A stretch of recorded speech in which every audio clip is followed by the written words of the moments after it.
Boa tarde ou boa noite a todos. Hoje é sexta-feira, 21 de março, e o Grupo Conjuntura está retomando a gravação do podcast que a gente faz normalmente. Agora estaremos gravando na sexta-feira, não? Normalmente nosso dia habitual era quinta-feira, mas neste semestre ou este ano a gente deve fazer as gravações na sexta-feira. Está comigo hoje a professora Margarida Gutierrez, eu, Antônio Lixa.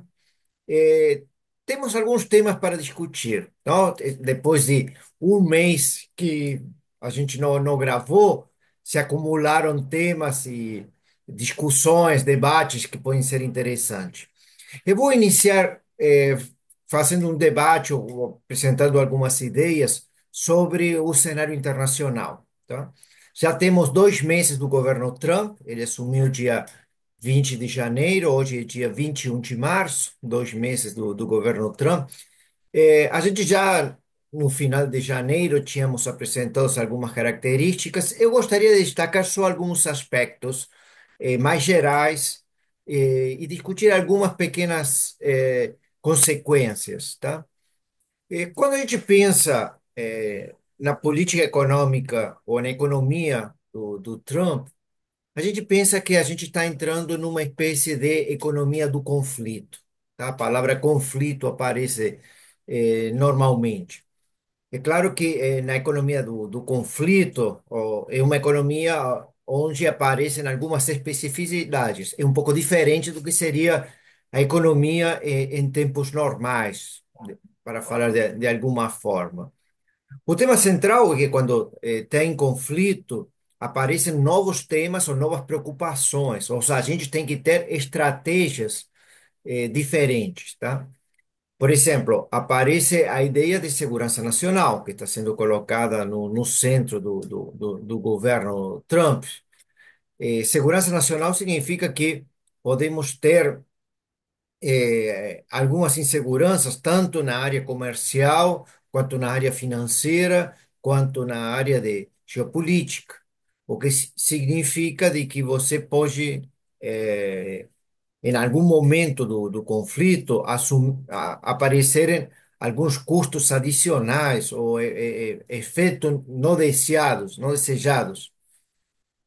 Acho que esses custos adicionais que aparecem nos conflitos, especialmente se você tem uma cadeia produtiva que fica cancelada, ou que não é possível desenvolver, ou que por causa de alguns acordos são estabelecidos quotas para realizar as transações.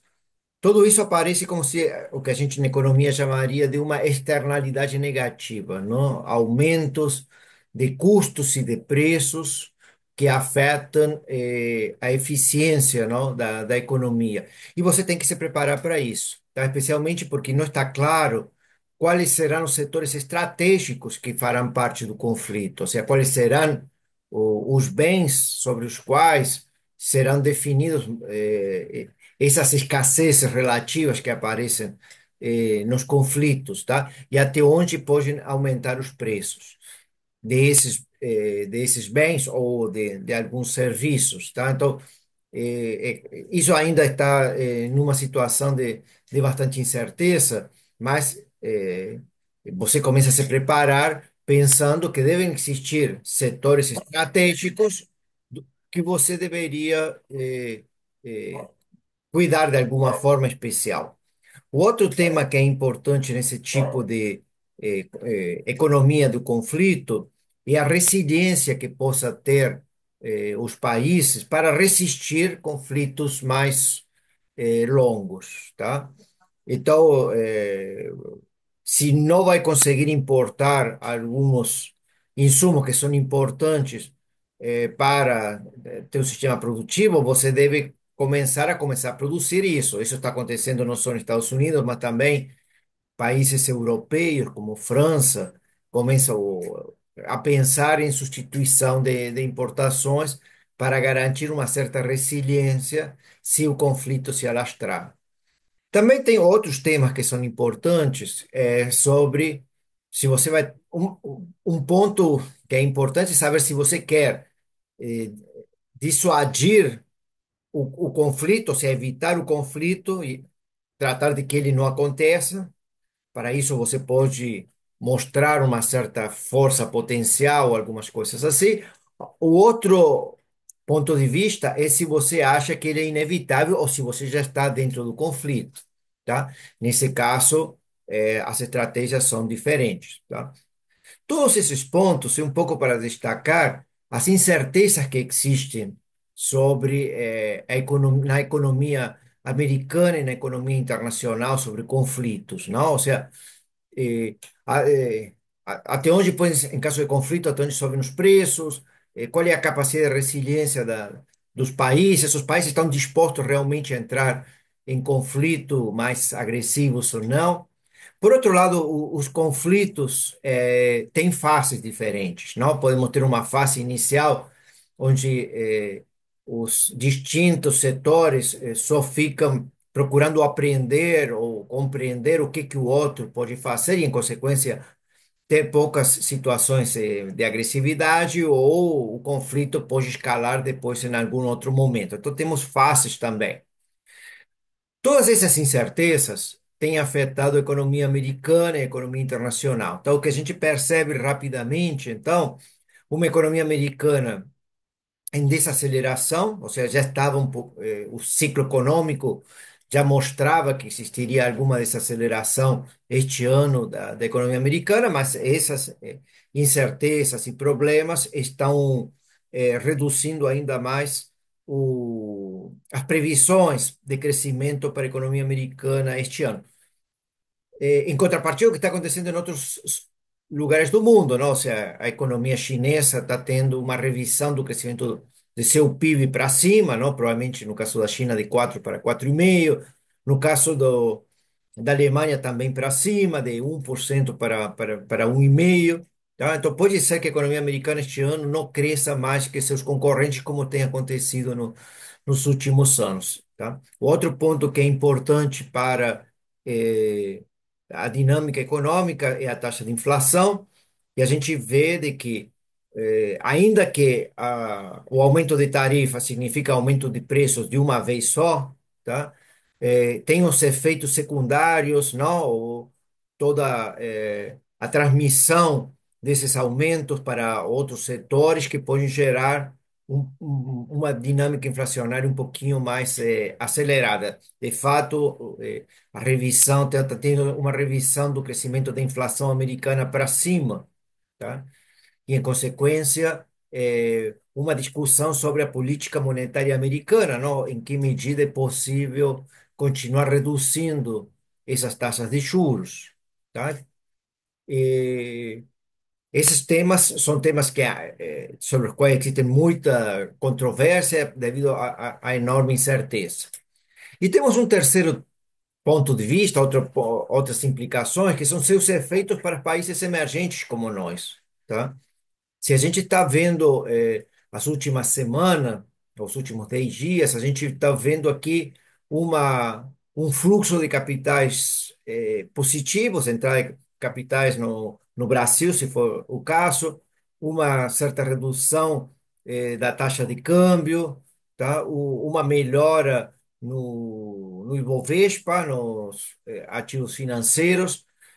A pergunta que a gente tem é em que medida essas melhoras das condições financeiras da economia brasileira vão se sustentar, não? Ou seja, especialmente porque estão sendo embasadas basicamente na ideia de ter um dólar fraco, tá? Então, tendo um dólar fraco como o que tem acontecido no último mês, o enfraquecimento do dólar tem permitido essa melhora, tá? Então, uma discussão, mas a gente vai fazer isso mais para frente, na medida que a gente consiga ter um pouco mais de clareza. A pergunta seria se isso é temporário e vai ser revertido, ou se podemos pensar em uma melhora mais sustentada dessas condições financeiras. Esse é um tema eh, do debate que ainda não está tão claro, não? Ainda quando a gente possa ter já algumas visões preliminares. Tá? O último ponto que eu gostaria de destacar é um temor que existe nos mercados financeiros, é sobre se essa guerra comercial, iniciada há 2 meses de que assumiu o governo Trump, pode afetar ou não de forma persistente a Bolsa de Valores. Se a queda que tem acontecido no último mês nas bolsas de valores americanas vai continuar ou não. Porque se isso acontecer, a gente pode, falando é, como se diz normalmente, não podemos estar furando uma bolha especulativa que tínhamos naqueles mercados e isso possa gerar uma crise financeira de dimensões um pouco maiores, tá? Isso é um temor, não? Por enquanto é um cenário não tão provável, mas tem sido discutido nas últimas semanas. Se a bolha, se realmente existisse uma bolha no mercado acionário americano, especialmente na Nasdaq, não, no setor de alta tecnologia, e ela estiver sendo eh, estourada, e em consequência a gente tem uma deflação de ativos generalizadas, as consequências para a economia internacional vão ser muito mais dramáticas, tá? Nesse caso, se teremos uma fuga para a qualidade na economia internacional, um forte aumento de aversão ao risco e, em consequência, uma piora nas condições financeiras aqui dos países emergentes, tá? Mas todos são temas, tá? Basicamente, mais que colocar cenários, estou simplesmente levantando alguns temas, não? Ou seja, consequências que podemos ter no cenário internacional para a economia brasileira. O outro tema, outro ponto que a gente gostaria de discutir hoje, também aqui, é sobre o cenário para a economia brasileira, tá? Ou o debate que tem tido na economia brasileira. Esta semana tivemos duas notícias importantes, os dois grandes destaques. Por um lado, a aprovação do orçamento para este ano, tá? E, por outro lado, o envio pelo Executivo para o Congresso da lei que estaria mudando o imposto de renda, tá? Que estaria dando alguma diferença, mudar um pouco aí a arrecadação do imposto de renda, especialmente para alguns setores, tá? Eu gostaria, Margarida, essas foram as duas grandes notícias da semana. Como que você está percebendo esse tema, tá? E quais seriam algumas das implicações que você veria, não? Assim, pelo menos rapidamente, tá? É um tema complicado, complexo sempre, mas você sempre trata de forma bem precisa. Margarida está. Melissa, obrigada. Você colocou aí uma questão que é pano de fundo para qualquer economia, que é o contexto internacional, né? Então, isso nos coloca, né, um dever, assim, uma obrigação de colocar uma lupa maior nos fatores domésticos, como é que está na resiliência possível da economia para enfrentar esse choque internacional, vamos dizer assim, que até agora é um choque que a gente não está entendendo muito bem para onde vai, né? Então, eu queria salientar que nessa semana saíram duas questões fiscais, né, que são muito relevantes na economia brasileira, porque nós temos aqui discutido e analisado e colocado que o grande desequilíbrio macroeconômico que nós temos no Brasil hoje chama-se a questão fiscal. Então, tudo que se refere a isso é sempre muito relevante. Então, nós tivemos primeiro, não na ordem cronológica, mas enfim, a aprovação finalmente de uma lei orçamentária para 2025. Essa lei deveria ter sido aprovada em dezembro do ano passado, por conta do pacote fiscal, de problemas com as emendas parlamentares e tal. Ele não foi votado, essa lei não foi votada, e finalmente ontem foi votada. E o que chama atenção nessa lei orçamentária aprovada pelo Congresso é mais uma vez, uma superestimativa das receitas e uma subestimativa dos gastos. Tanto é assim que o Congresso aprovou uma lei que prevê um superávit primário de 15 bilhões de reais. E a gente não sabe muito bem como, parece uma peça de ficção, né? Então, por exemplo, para dar uma ideia da superestimativa de receitas, Com o CARF, né, está sendo previsto aquela decisão administrativa que o voto de Minerva cabe ao Estado, uma arrecadação de 28 bilhões de reais. Ano passado, a arrecadação que houve com esse expediente administrativo, vamos dizer assim, foi de 300 milhões de reais. Então, nada perto de 50 bilhões que era o projetado de receita, arrecadação para o ano passado. Então, aqui nós temos claramente uma superestimativa grande de receita, né?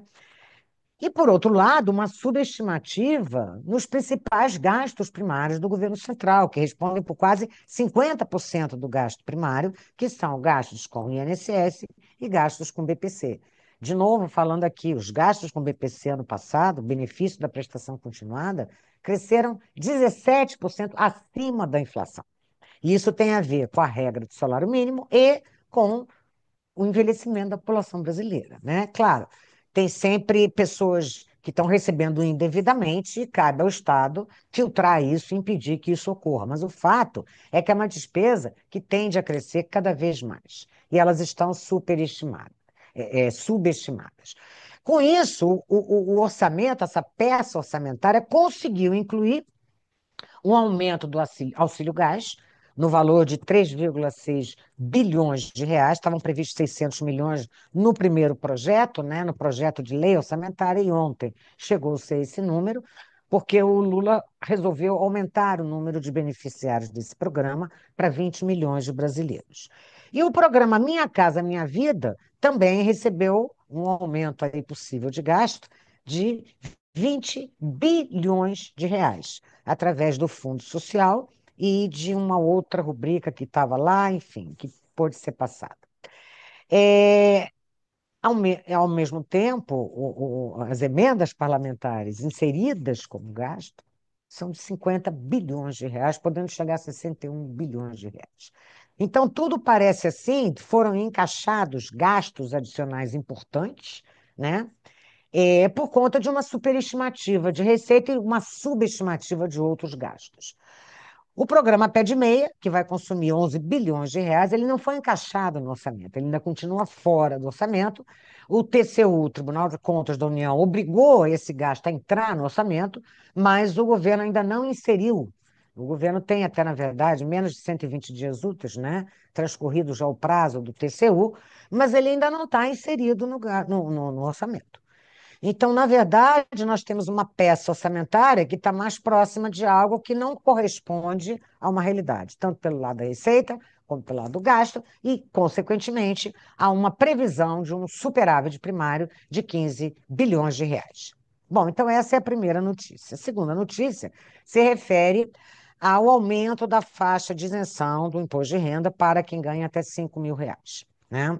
Isso foi enviado um projeto de lei ao Congresso, foi muito anunciado pelo governo, era um item de campanha do presidente Lula. E, embora, né, qualquer desoneração para os menos favorecidos sempre é muito bem-vinda, num país que tem muitas desigualdades sociais, como é o caso brasileiro, talvez não seja a melhor maneira de promover uma redução aí dessas desigualdades pelas questões que eu vou colocar aqui, né? Em primeiro lugar, eu queria chamar a atenção que uma reforma de imposto de renda exige uma reforma e uma análise de todas as rendas do indivíduo. Não apenas a renda do trabalho, mas as rendas que advêm de aplicações financeiras e etc., né? De todas as rendas. E nesse caso específico, né, veio um projeto de lei fazendo essa isenção e resolvendo taxar os mais ricos, aqueles que ganham acima de 50 mil reais ao mês. Garantir que eles paguem, no mínimo, uma alíquota mínima efetiva de 10% sobre a renda que eles detêm. Quando esses números vieram, e essa questão veio lá em novembro de 2024, acabou não sendo aprovada pelo Congresso, eu imagino que qualquer brasileiro tenha ficado um pouco assustado. Como é que um super rico, uma pessoa muito rica, paga menos que 10% de imposto de renda, né? Isso, na verdade, é porque nós no Brasil temos uma série de isenções que vem acompanhando o brasileiro há muito tempo. isenções sobre aplicações de pessoas que são mais ricas, que não é a classe média, né? Então, por exemplo, além da poupança, que tradicionalmente é uma aplicação financeira que não está isenta de imposto de renda, esse ano passado, por exemplo, o governo lançou uma letra para desenvolvimento, a LCD, que basicamente vai financiar BNDES e outros bancos públicos, isenta de imposto de renda. Outros exemplos a gente tem vindos de outros governos. Uma letra de crédito imobiliário, uma letra de crédito agrícola, tudo isso está isento de imposto de renda. Então, nesse momento, será que não caberia uma revisão dessas desonerações? Né? Por isso, o rico paga tão pouco, porque ele tem rendas adicionais além do trabalho que a classe média não tem, que o pobre não faz. Né? Então, claro que isso caberia numa discussão mais ampla de reforma sobre o imposto de renda. A segunda questão que eu queria colocar é que, com este aumento da faixa de isenção de imposto de renda, o governo prevê que em 2026, caso seja aprovada, né, 25 bilhões de reais deixarão de ser arrecadados. E que no ano de 2027, 27 bilhões de reais deixarão de ser arrecadados. Ora, será que essa renúncia tributária que está acontecendo, né, de fato deveria ocorrer, né? Porque uma coisa é desonerar o pobre.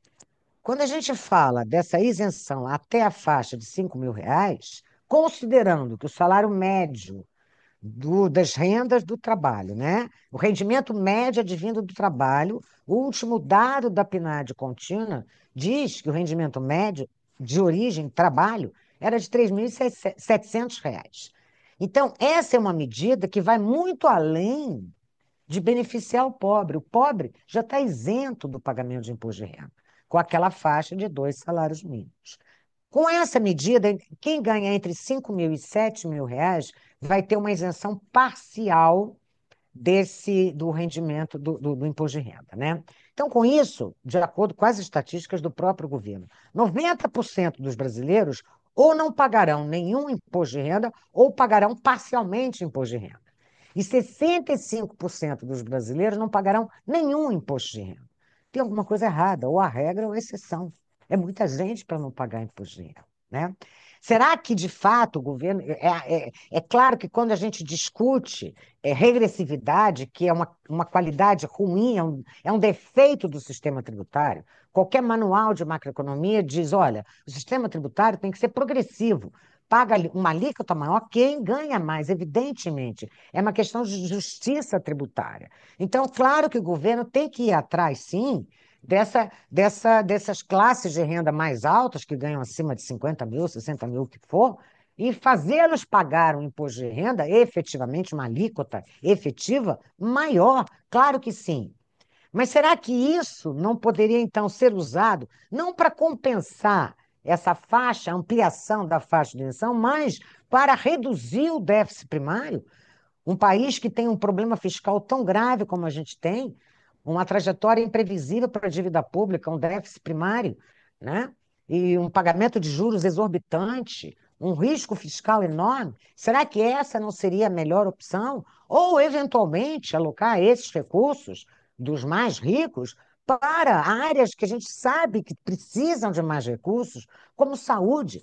Recentemente, o Globo fez uma série de reportagens dizendo que a fila do SUS para de crescer, as pessoas esperam na fila e muitas delas não têm acesso a um tratamento mais complexo ou a um especialista. Então, são questões que têm que ser debatidas, sim. Por último, eu queria dizer o seguinte: qual é a grande incerteza aí, fazendo apenas uma análise do ponto de vista fiscal, né?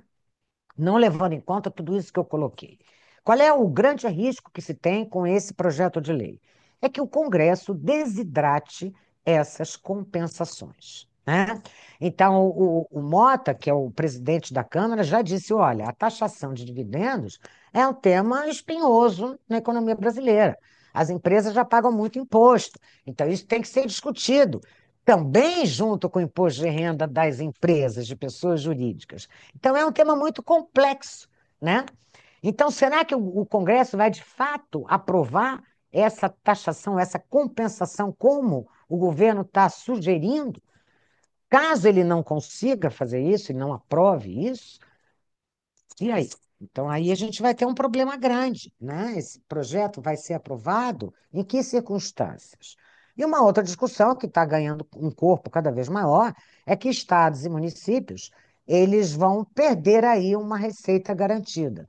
Que a questão aqui é a seguinte, eu nem sabia disso, mas os servidores públicos estaduais e municipais, né, o imposto de renda que eles pagam, descontado em folha, fica com o Estado e com o município.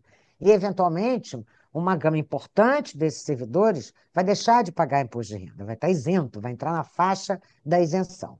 Então, já tem toda uma articulação de estados e municípios junto ao governo, evidentemente ao Congresso, para verificar como é que fica isso, como é que fica essa perda de receita que eles não estão dispostos a enfrentar.